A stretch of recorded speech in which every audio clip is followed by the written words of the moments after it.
G'day guys, MFWest here, and today we have a 18 Waycrest Manor from an Unholy DK POV. Now, I'm gonna, as always, go through quickly my current gear setup because it has changed since the last time that I've showed you, and my talents. So let's get straight into it. So my gear hasn't changed that much, a little bit, I guess. I've been pretty lucky on some pieces. So I'm going to be using unfortunately, I haven't got that lucky with Azurite so much. I've been saving up to buy like best in slot single target ones, but for the most part for AoE, I pretty much take. Let me actually just swap that. Actually, at the time it was this. So, Helm of Tempered Jade, Helm of Tempered Jade here. Sorry, my dog's barking. Festamite and Treacherous Covenant, Mages, Festamite, and then Hell Chains. Ideally, you'd like to have way more Hell Chains, but yeah, just try and get as many Hell Chains Festamite traits as you can for M+. Magus is arguably not that good on Fort Weeks. Can be great on Tyrannical. 420 wrist, 410 haste mask, socketed gloves, crit mask waist, verse mask legs, socketed, 415 crit haste, and then I've got crit haste ring and a 410 haste mask. Not very good rings, pretty average rings, average weapon as well. I haven't been very lucky at all. We have been on Jaina prog though, so that's why that's not that very good. And then I've got a Lurker's Gift with a socket, which is awesome. I'll talk about that in the video. And I got very lucky with a 425 Sinister Gladiator's Medallion. Pretty awesome. Just missing the socket, so yeah. In terms of my stats, I'm sitting at 16% crit, 20% haste, and 52% mastery. The mastery definitely needs to be higher, but you know, it's just getting better gear. That's all it is. Very straightforward AoE spec. You know how it is. Infected Claws, Bursting Swords, Stun, Soul Reaper, Death Pact, Epidemic, and Unholy Frenzy. So, without further ado, let's get straight into the video. Let's go. Okay, so this first pack here, you've got all the soul essences.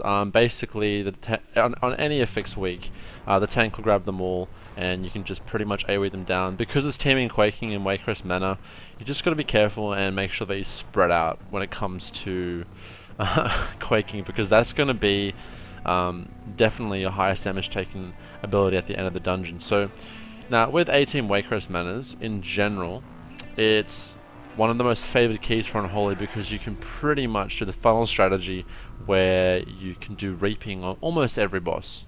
Almost.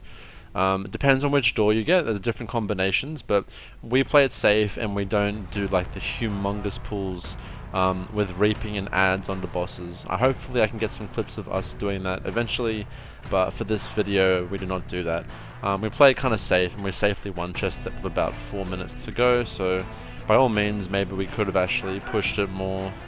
But for this next part here, we're going to kill the 2 side packs of Mark Sisters. They don't really do anything that crazy. You can just cleave off the Mark Sister onto the Acolytes. And again, just making sure that you spread out for the Quaking. And a little tip here, remember how Death Strike works. Depending on how much damage that you take, Death Strike will heal a percentage of that back. So after each Quaking, just help out your healer and Death Strike just after the Quaking hits, so you can pretty much like get 20% of your HP back. Okay, so boss time. Now this isn't Tyrannical week, it's Fort teaming Quaking, so the sisters will be very easy. But remember here guys, it's very important. I know a lot of you that don't micromanage your pet, but as soon as you nuke down Selena with Army of the Dead, she'll claim the iris over to Malady. It will, I don't know if it's the same every week, but it's normally the sister on the right. And then on this one, you can't stop moving. Now, every time the sister changes, you need to make sure that you're sending your pet to that sister. You can't just leave your pet and think that it will attack what you are attacking. Manually change it, because a large percentage of your single target damage is from your pet, okay? So keep manually telling your pet which target to attack. Very important. And again, with Sister Selena, she puts the Jagged Nettles, which is a healing debuff where the healer needs to heal you above, I believe, 75 or 80% HP, maybe even 90% I think it is. Now Death Pact, if you're at around 90, 85% HP and she gives you the debuff, if you instantly press Death Pact, it will remove the Jagged Nettles and you will be fine. So that's a good tip, a very good unique tip for you DKs to learn about. On Tyrannical anyway. So yeah, very easy boss on Fortified. I guess all of Waycrest is easy on Fortified, to be honest, all the bosses. But notoriously one of the harder bosses to heal in Battle for Desire Law for Tyrannical. These soul charmers here are pretty annoying. A little tip with the guards. So this whole next section is going to be guards and soul charmers. With the guards, you want to make sure that your tank is like basically facing them away from you. The guards do a cleave, and on fortified it can pretty much one-shot you. I'm pretty much guaranteed that it will one-shot you. So never, never, never, never, never be on the tank in this part. And it can get a bit hectic when reaping spawns and the guards are alive. But just never ever be on the tank in this area here. So this pack here really hurts. You've got a soul charmer, a rune weaver, and 2 guards. Currently, I am just trying to make sure that we have a kick order onto the 2 casters to stop the tank from taking damage. Again, running out quaking. Quaking is like going to be the main way that you wipe. Like the tank just gets hit by too many quaking, and you can't actually. It's just too much damage for the healer. So that's one of the main ways that you will wipe. Next we've got reaping here. It's going to be a pretty shitty reaping here because obviously we haven't killed many mobs, and the most of the mobs are from the first part of the section of the dungeon, so it takes a bit of time to get here. Not to mention how awkward the slams are on the hallways. You've got to be careful. Now, with reaping here, our healer almost dies there because he's With reaping, I pretty much recommend when the mobs reach you, okay, AMS. Why? Because if you AMS as the mobs reach, you will instantly pull aggro because of Dark Transformation and Bursting Swords going off. So if you have AMS up, all their hits will not apply the reaping debuff where it ticks and like your healer needs to dispel you after so many stacks. If you have AMS up, they're just hitting into nothing, okay? So it's very, very awesome to have AMS up when the reaping like just arrives, because you're pretty much just doing you're tanking and you're not taking any damage. So yeah, pretty nice. And always try and make sure that you have Dark Transformation ready and available for reaping, because you literally will one-shot the reaping pack. It's disgusting. Unholy has better on-demand burst AoE than Outlaw, in my opinion, unless Outlaw has a good roll. It all comes down to rolls and RNG with Outlaw, but for Unholy, if we have Dark Transformation up, it's just disgusting with Infected Claws. And even if I don't have DT up, if I have Frenzy and D&D, I can still pump out some seriously good damage on the reaping packs. So yeah. Now this next area is pretty boring and annoying to talk about. This courtyard here, you've just basically got to kill these soul charmers, and then you've got the thorn guards and the little mini boss just before the boss. And that mini boss is very annoying with reaping. She's very, very tanky, so she'll spawn in the next reaping, I believe, or we're gonna do reaping here. I can't remember, but yeah, just cleave down this pack here and make sure you kick the constructions. It's a very, very important cast to kick. And just make sure you're never not kicking something, but the constructions should be prioritized, okay? So here we've got the hounds, and what's her name? Matron Brindle. Lovely name, lovely name. So she basically just does these little brown swirls on the ground. Don't be in them. Spread out quaking, and that is pretty much all we have to worry about. The Thorn Barrage is nothing a DPS needs to worry about. I would honestly recommend popping Dark Transformation and Frenzy on this bitch, because she is very tough and she has a lot of HP. She has a lot of HP, and you will have on Frenzy and DT almost up for the boss, so not a huge train smash. Now we'll talk about the Cos Trinket that I have, the one that everyone's raving about for AoE. It is very, very strong. I'll just talk about how I use it on the next pack, but Soulbound Goliath. On Tyrannical, hits like a massive freaking truck. So the main abilities you have to worry about is swapping to the person that gets Soul Thorns. Okay, it's like a stun on them, and you have to break them out. Now the healer, if he's very far away, it can be problematic because there are ghosts that will drift and hover towards the people that are stunned, and if they reach the target on Tyrannical, it's almost a one-shot. It's a disgusting amount of damage, so you have to be able to swap very quickly onto the people that have Soul Thorns on them, okay? So again there, Redra keeps getting it, our hunter, it's very funny. So yeah, just making sure that you keep turning onto the barrage, and as you can see there, we take it on really high stacks on fortified, so we try and minimize the amount of flames that go out. But again, when the tank needs to run the boss into flames, it's a large AoE damage to the party. That's a great time to use AMS, and coordinate with your healer if you need to use personals or he's got you there. So our hunter got it 3 times in a row there. That's pretty unfortunate. If you do get it, you can IBF out of it straight away, okay? But yeah, using AMS for the flames and just nuking the boss as fast as possible. Here AMS very late, but you know, whatever helps. We are 1% off reaping, and I think it's not gonna, again, it's not gonna be like a whoa reaping. It's just unfortunate, like the order that we got things and then how teaming works. You get shit like at the wrong times. But I'm going to save Dark Transformation here, and I'm going to use it on Reaping instead. So, a decently sized Reaping, nothing too crazy though.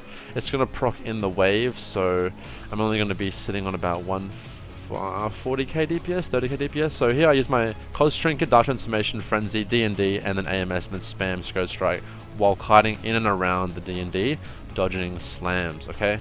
So I think that probably would have been like 350, 400k deeps if it weren't still in the previous pack. But like I said, this is the dungeon where Unholy can seriously pop off. A lot of people, like what we saw at MDI, they pulled this entire hallway around into the boss and then lusted, and oh, that is like the dream for Unholy. So we choose to pull everything back outside here because quaking in the hallways is just bleh. You can't really do well with it. So in the courtyard it's very, very easy and chilled, so not that bad of a problem. The powered gorges can do some hefty damage, but they're not too big of a problem for prot, to be honest, and they're very, very easy to take. If anything, we probably could have pulled bigger here, but yeah, again, we're just playing it safe to get the chest. Pretty juicy pull here. He pulls back outside a double pack here, and I'm going to get Dark Transformation and my on-demand Verse Trinket and pop this this pack here. Really, really nice. Prot Warrior is very balanced, right? And yeah, this pack gets nuked very, very easy. Yeah, I think we can go way bigger than these pulls, to be honest. It's just, yeah, we just choose not to. Reaping in 3%. Now, I have Dark Transformation up in 25 seconds. If you're in the situation where you're about 30 seconds off and you know Reaping will proc on the next pack, spam Death Coils into the pack and you will have Dark Transformation up. Check this. Reaping 2% and Dark Transformation is pretty much back up. So, yeah, Death Coil reduces the cooldown of your Dark Transformation, so use that to your advantage. Now, I've got my Cos Trinket and Dark Transformation available, so going to be a decently sized pull here, and goes down, and then everything's pretty much dead inside the Dark Transformation and D&D. Very, very easy pack. It's unfortunate our Reaping packs weren't that big this time around, just because of how we pulled and how teaming works, but you know, you can only do so much. The Trinket is quite annoying, the Cos Trinket, because it stays around for 30 seconds, so if you want to mount up, you will not be able to, due to the fact that you're taking damage, so you can't physically mount up. That's really annoying. So in that regard, that's the only negative part of the Trinket. And the damage, I think you lose about 15% HP while the Trinket's up. Remember, because it does hurt you when you use it. But you know, you just kind of shout at your healer and it's like, yo, can you toss me a hot mate? And he'll heal you, so it's no problem. Alright, Piggy boy. Alright, so this boss is really, really straightforward. A few things to note. The tank mustn't leave melee range, otherwise the pig does like this, kind of like an instant, this is channeling ability where it wipes your group pretty much, so your tank can never leave melee range of the boss. And he has a bit of a weird melee range, so just be careful there. I almost get nuked there at the start because I just stood on the wrong poison blob area, but pretty much on fort, you want to Virulent Plague one blob, and that Virulent Plague will spread to the other blobs. And you can spend a bit Epidemic. Here, when the waiters spawn, I always pull the waiter on the far left to the middle pack so that the rogue and I can cleave them down with the hunter. It's just the easiest way to do things. You're always going to be getting empowered death strikes from killing the blobs, so use them to help your healer out. Now, we only get 2 sets of waiters, and that's just how that's standard for Fortified. We're going to do the same thing here, group them together, and we're going to stun the one or ring the one on the far left. It's very, very straightforward. On Tyrannical, you probably get like 3 to 4 different sets of waiters, and now we're just pretty much going to ignore the next set of waiters. And pretty nice boss for Outlaw and Unholy, to be honest. That's a pretty dead boss. There you go. Alright, so next up, we only got 2 bosses left here. These maggots are easy, which will always spawn here, I'm pretty sure. And just make sure that you get your kicks and stuff onto the Rune Weaver. Now, the next part is a bit awkward here with quaking. We've got to be very careful that we don't kill each other in this like basement area, because it gets very clustered. It definitely gets very clustered, so yeah, not too bad. But we have reaping in 10%, which is going to be down in this area. So tank pulls it back out to here. Now you want to make sure that you do this pack and you note where the mini boss, I call her the mini boss, where she is padding, because she pads up and down the hallway. And if you're in the wrong place at the wrong time, then you're gonna pull her with a separate part of, like, a separate mob, and that's just gonna be too much for your tank to handle, because she does pure magic damage. Here she is, Matron Alma. Okay, so I would recommend popping 2 to 3 minute CDs on her. You'll have it up for boss, guaranteed. You'll have it up for boss. Now, because it's teaming, we need to be on about 82% before we head down. So we need to pull some extra shit here. And yeah, just make sure that you're using all the space that you can to spread out the quaking, if that's the effects that you're doing this dungeon in. And yeah, nuke down Matron Alma. Lovely name. So yeah, we pull pretty much everything here to try and hit 80%. There's not much that we can do about that. Teaming's weird. Like, I can never remember remember the pull patterns from the week before in teaming. Some dungeons, like at this point you have to be at this percentage of count, but for this I just can't remember. So the guards are very annoying. Kick the spirit of defenses, and yeah, just don't stand in front of the tank. So we're on 77%, so we just need to do like one more pull to get us to 80, and then we're Gucci, I think. And even then, we have to go back to the start after we kill the last boss just to proc that last few percent. It's no biggie at all. Like, yeah, we could have pulled a lot more here. I think we could have pulled packs together here, but we just played it safe because we know we've got so much time for a one chest. If we pushed it really hard, I think we could possibly two chest it, doing reaping on bosses and whatnot. So here it's reaping. If the first mob that we kill is reaping, and we're pulling all these together. So this is fun. This is a very fun pull. So I choose the Dark Transformation here and Frenzy because this is more important than reaping pretty much. So I pop everything here. I literally use everything, and we nuke down these Soul Charmers and whatnot, and we get reaping, okay? So the Soul Charmers do a lot of damage to the tank, and now he has to take the added on reaping. But the good thing about this reaping wave is it's a bit stagnant. It's not it doesn't come all at once. It's a bit disjointed, so you got time to deal with it. And yeah, so you got to dodge slams. You got to move out for quaking, and kick as many of these souls as you can. So yeah, bit of an awkward pull for Unholy. Everything's spread out really really poorly, but that's just how it is. So pretty straightforward. That's going down, and we're at 86%. So boss time. Now this next boss is pretty juicy. He can do some hefty damage to the tank, and it's a bit of a race on Tyrannical because over time he does so much damage to the tank.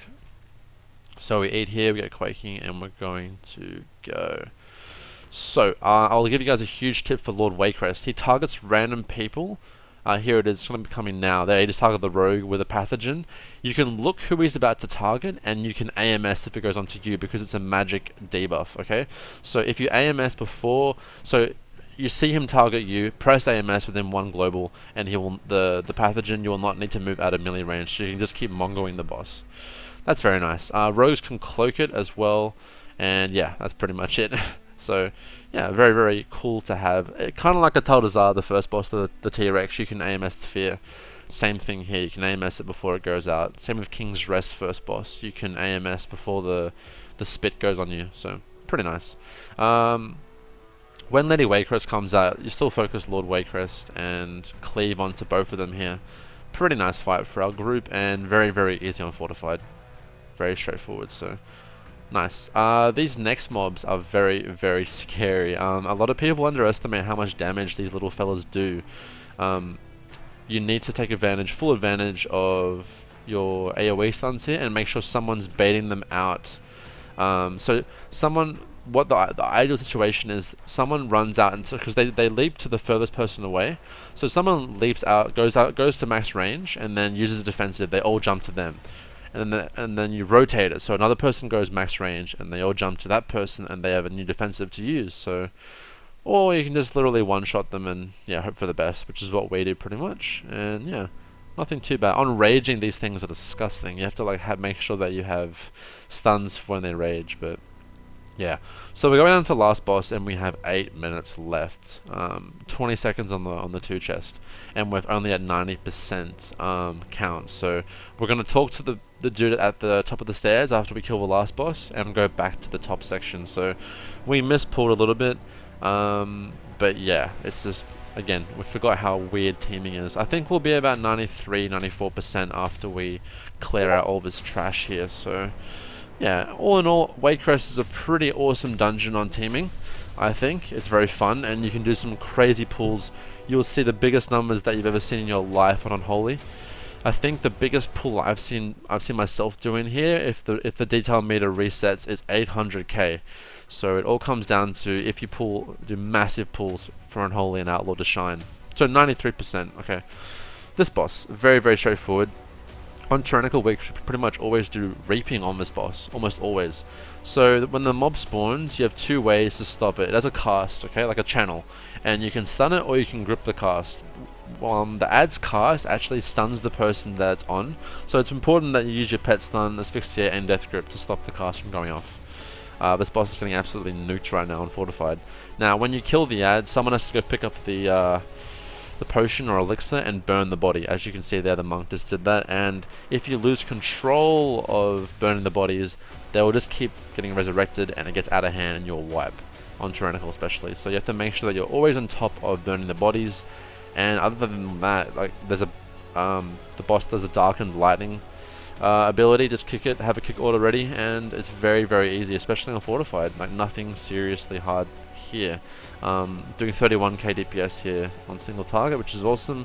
I think Overwhelming Power procced on my Army of the Dead, so that was free. So run back up the stairs here, talk to this person, and they teleport you back to the beginning of the dungeon. And we're pretty much going to go in here and do two separate pulls, because yeah, it's 4 minutes 30. We could have done them together, I think, but just play it safe. It didn't really matter. Yeah, so we just need like 6%. Oh, it's pretty decent size pull. These survivalists and stuff are disgusting. The trap damage they do, don't stand in their traps as much as you can, because they really, really hurt. The AoE, like AoE damage they do to the raid, it's disgusting. So yeah, that's pretty much going to be the video. I will try and do way more of these, because I think the King's Rest one was quite was taken quite well by the community. So if you guys like these sort of videos, Unholy DK commentaries in M+, then let me know. But I do plan to do more of these. It's just the affixes have been really shit the last few weeks. Like, the affixes have been horrible, and it's something that they might fix into the future, so let's hope that happens. But that's going to be it, guys. Thank you so much for watching. Stay Unholy. If you have any questions regarding Unholy in Mythic Plus or anything, pop them down below, and follow me on social media at Facebook and Twitter, MFWest. Wow.